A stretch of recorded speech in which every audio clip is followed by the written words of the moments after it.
Hi there guys, my name is Barry and welcome to episode 7 of One Man in His Boat. In today's episode we're going to be looking at building a ship lift for this telehandler of ours. We'll need it for our brand new Cygnus 21 that's due for delivery anytime soon, so we better get this show on the road.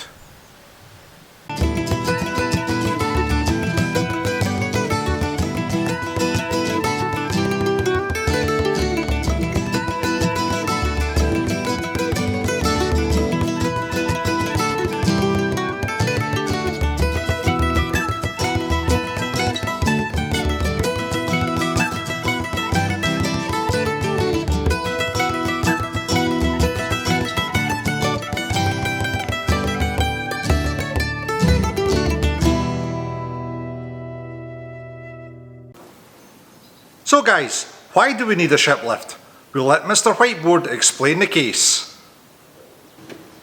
Right guys, as you can see from the picture here, we've got the outline of the boat here and then the lifting point up here. Now what the problem is with a single lifting point is when you put your straps on, like so, and that goes round the bottom of the hull, is actually want to compress the hull at these points.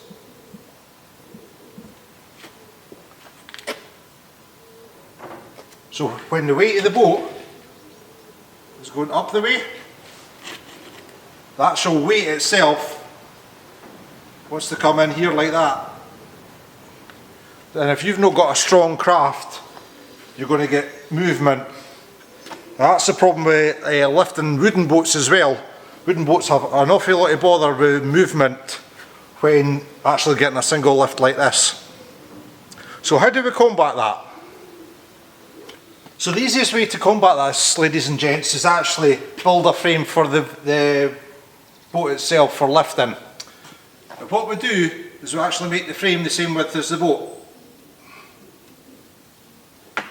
Then this time, when you put the straps on, it comes right down the side of the boat, round the bottom of the keel, and back up the other side. So your strain points have now changed. Your strain's now up here, and it's now down here. You've also got a little strain on the shoulders here on the corner of the bottom of the hull. However, what we do is we put padding in here, and when the boat lifts, your actual boat is all going up the way. So it's as simple as that. So let's go and make a frame. Right guys, this is the business end of things. This is what we're going to attach our ship lift to. Now it's a lovely bit of kit that goes on front of the telehandler. And what we've got here is 4 foot 3 inches wide and we've got 4 foot out. Now the width of our vessel is 8 feet. So what we'll have to do is actually add another 8 feet onto the length of the 4 feet forks. So guys, this is the design I've come up with.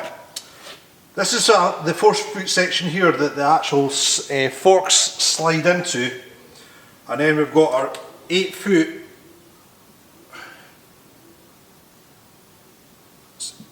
section up here. Now obviously that's the width of the boat, and we'll have another, 4 foot 3 inches this side for the next fork. Excuse the crappy drawing. So obviously we're definitely going to get a better lift with this than a single point. Now what are these sections here for, guys? Well, these are just lugs to stop the strap from falling off. It's just a safety precaution that we have for the frame itself. I know that it's 8 feet and the boat's 8 feet, however, you know what, to spend 35 grand on a boat and it maybe fall off just with no having lugs on the end. But what can we make this frame from? Would wood do? Hardly doubt it. Fiberglass, it's got its capabilities, however I think there'd be too much play in it. So the only other option is to use box section metal. So that's what we're going to get on with now, guys. Right lads and lassies, This is a slight mock-up of what we're actually going to be building. We have our 4-foot sections here that slide inside the forks. These are 5 1/4 wide by 3 1/4 high. Then we have our 3 1/4 by 3 1/4 box section for actually taking the weight of the boat. And then we have our 3 1/4 by 150mm end plates. I think that'll be more than enough to lift a 3-ton boat. Well, I'm saying 3 ton, I'm thinking that's what she'll be by the end of it. So guys, you can actually see that the bits of metal are quite rusty already. Now, to weld, welding loves clean metal. So guess what we've got to do with all this? We've got to clean it up. What I'm going to actually do is go under just the top layer of the rusty bits with the wire wheel on the grinder. But these V-grooves in here, they'll be getting a flap disc screwed on because this is where we're going to be welding. It'll be top and bottom. Because if you think this here will be the weak spot, so it has to be damn good welds either side. Right guys, before we actually start with our grinding, I'll just give you a quick run through what we're actually going to use. Also, we have our PPE, heavy duty gloves, ear defence, goggles, and then we've got our cup discs. These are stainless cup discs, they're for taking heavy oxidisation off. And then we've got our lighter wire rule one. That all goes on to the grinder and the grinder wheel. And then obviously we've got our flap disc here, and these are just the grommets that go on to keep everything in place. So that's the kit that we're going to use to buff everything up. A quick run through about metals guys. This is what it should look like. See how we've got the black tint on it? And obviously this is what we've got. So we've got to get this down to this sort of level. I don't know how well it's going to come along. I don't know how deep this rust is. It should be surface rust, but we don't want to go underneath the black. If we go down to the silver, then we're taking an extra layer of protection off from the metal itself, and then it'll just rust quicker. So if we can get the red rust down to the black, then we're doing good.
So here we go, ladies and gents, that's tidied up a good bit. None fantastic, but looking a lot better than what it did. So now we're going to go on to these lugs here. Now obviously when I'm putting the straps over, I'm definitely not wanting sharp corners like this. So that'll be the next job, is actually rounding these off so everything's nice and smooth. So let's go on with that. So if everybody's wondering what all the bars and mahs is, well, I live on a farm and these are our lovely pet lambs. Come on, I'll introduce you. Hello you four. What we seeing? Oh, is that right, is it? I've nothing for you. What? Yeah. So that's who's making all the noise. It's like having 4 teenagers in the house. Anyway, back on with the work. So this is what we're going to use for marking our corners off. It's a nice circumference here, as you can see. And all we'll have to do is line up the sides, line up the top, and then draw the top. Same with the opposite side, line the top off, line the side off, and then draw around. Then all we'll have to do is cut it with a grinder to a certain angle, then round off the edges, and then make the edges nice and smooth so it'll not catch any metal. So this is what we're going to use, guys, is a 1mm stainless steel cutting disc. That should be enough just to nip the edges off there.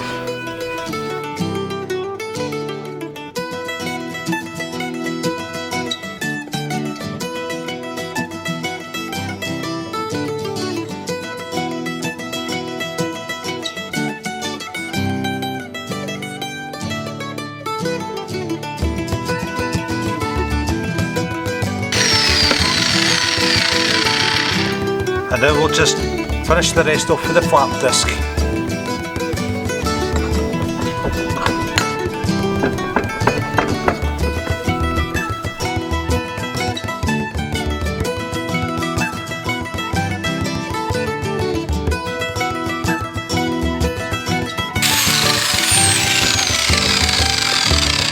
there we have it. Only another 3 more to go.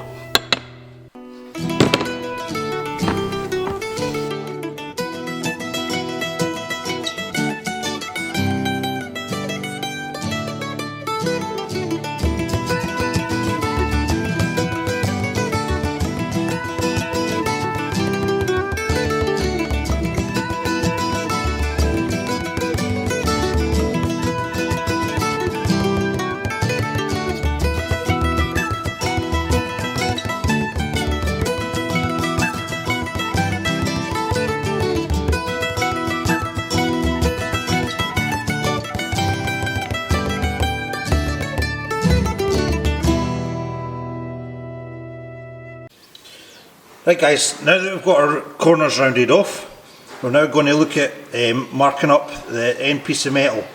Now normally I would like to galvanise these pieces of metal because also that will make it last a hell of a long time.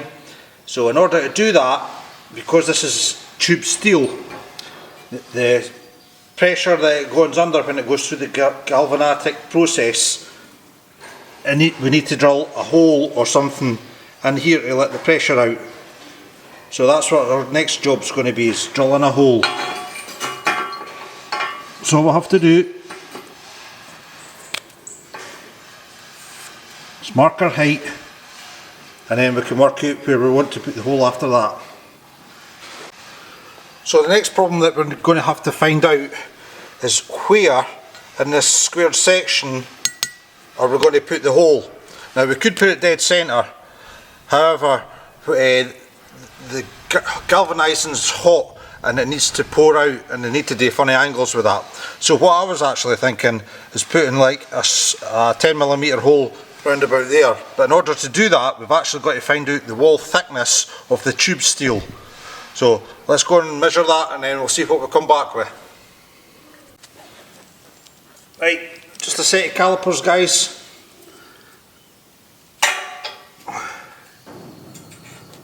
What's that? Don't know if you can see that. Try and get it in focus, there we go. It's only 3mm thick. So all we have to do is come up 3mm from the bottom, and that's where the bottom of our 10mm hole should be. So what we'll have to do here, guys, is actually find out the width of the pieces of metal, which is 80mm. So all we'll have to do is measure it in half. You've got your 40mm. Then use our calipers. Mark the bottom.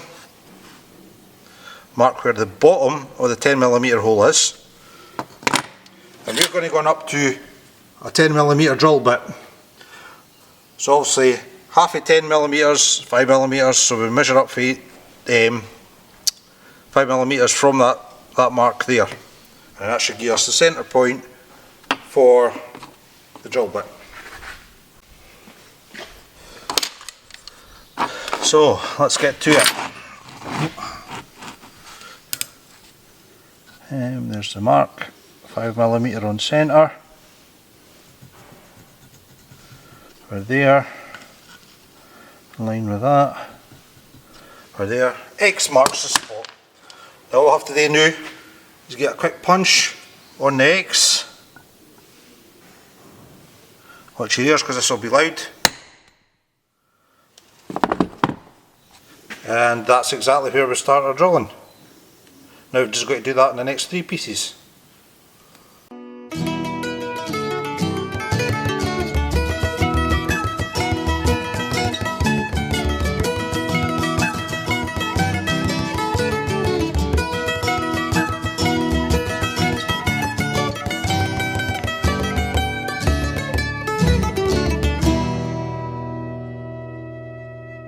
Right guys, before we get started on actually drilling the metal, when you're drilling thick pieces like this, you're best starting off with a small diameter drill bit like so, and then work your way up individually through the millimetres until you get to the required hole size. It's just easier that way. If you're going straight in with the big one, it's it just tears the bit to pieces, and it's just no good state of affairs. Whereas if you take your time, you'll get a more accurate hole and you'll get a nice clean hole. So let's go on with that then, guys.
Right guys, there we have the 4 holes all drilled. We just need to tidy them up with a flat disc now. I want to get the corners all done again just to make sure there's no jagged edges for catching the straps. That faint line that we have there, we're going to take that back down to the bare metal because that's obviously the top of the square tube. So that will be where we weld to, and Welding loves fresh metal.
Right guys, this is my hobby welder.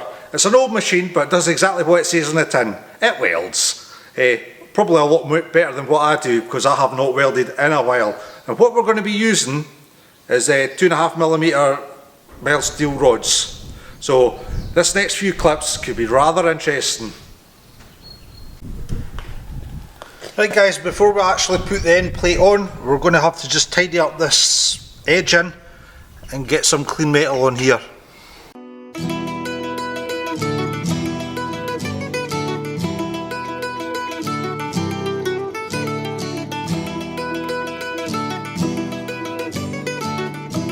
Now what we're going to do is use the welder to put a couple of tacks in, make sure everything's all squared up and plumbed up, and then we'll do a full weld.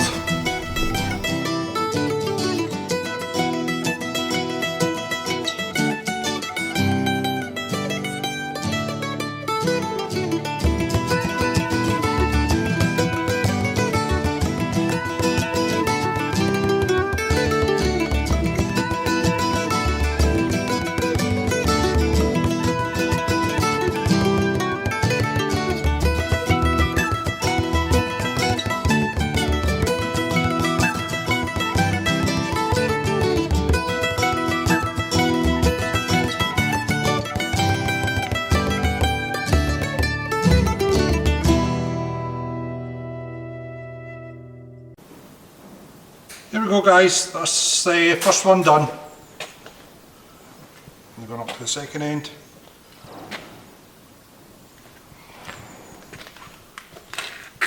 So there we are, that'll do it. Right, on with the next one then. There we go guys, that's the last one. Now what we're going to do now is just tidy it up with a grinder, knock these corners off either side, and just basically smooth everything up. So I'm quite chuffed with that because I've not welded in such a long time.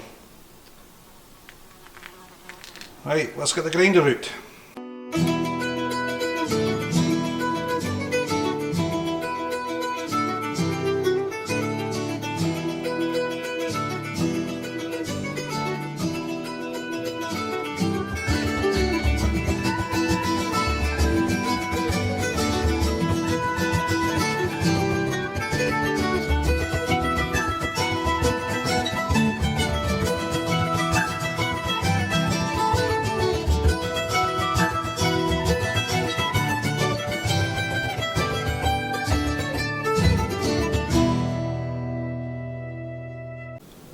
Right guys, that's the bits finished. All we need to do now is attach the small bits to the big bits. Now all we'll have to do is find the minimum distance that I need for to go on the forks on the heister, which I've already measured, and it's 2 feet. So luckily enough, the big long ones are 8 feet, the little short ones are 4 feet, so if we put it bang on in the middle, we get a 2 foot extension either end with the big ones. And that's exactly what we need for lifting the boat. So we're very lucky there. So all we'll have to do is find the halfway on the short ones, the halfway on the big ones, line up the marks, and then we're good to go.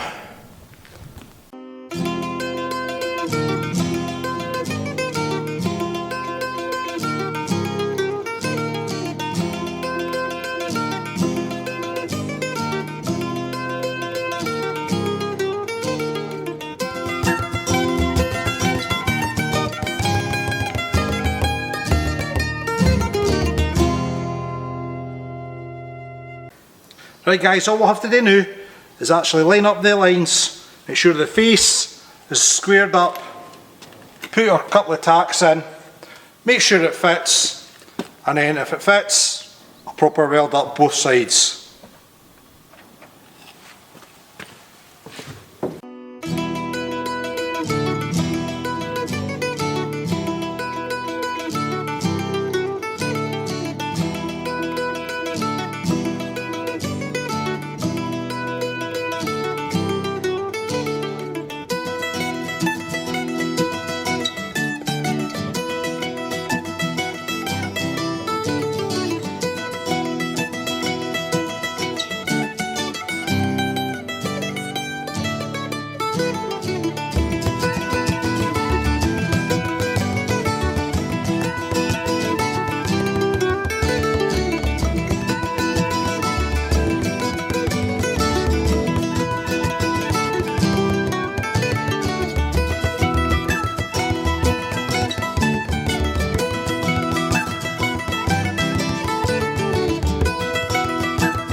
Right guys, there we go, that's number one done.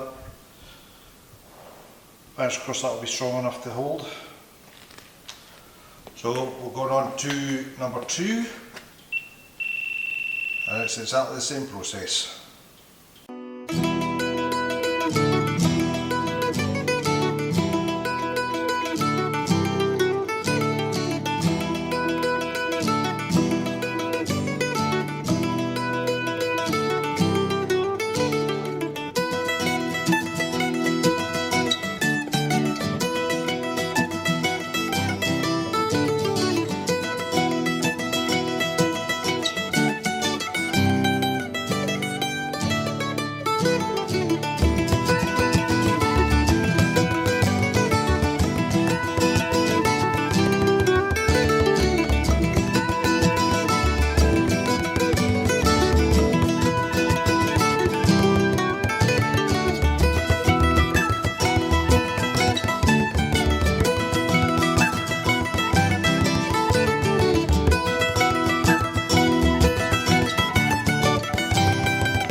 Right guys, there you go, number 7's in the bag.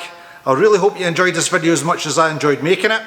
Please feel free to write a comment below, give us a thumbs up and smash that notification bell, and that'll give you an idea of when our next video is out. Talking of which, it may be a week or two before the next one is out because the family and I are away on a holiday, so we're away for a week, so you'll just have to deal with it. You'll need to entertain yourselves for a wee change. However, the next one will be using the ship lift to take the Barry B out the shed and put it out where it's going to be for the next few months. So that'll be worth a watch. I'm just hoping that my welds hold. We'll see, we'll see. Right guys, until the next video, cheers for now.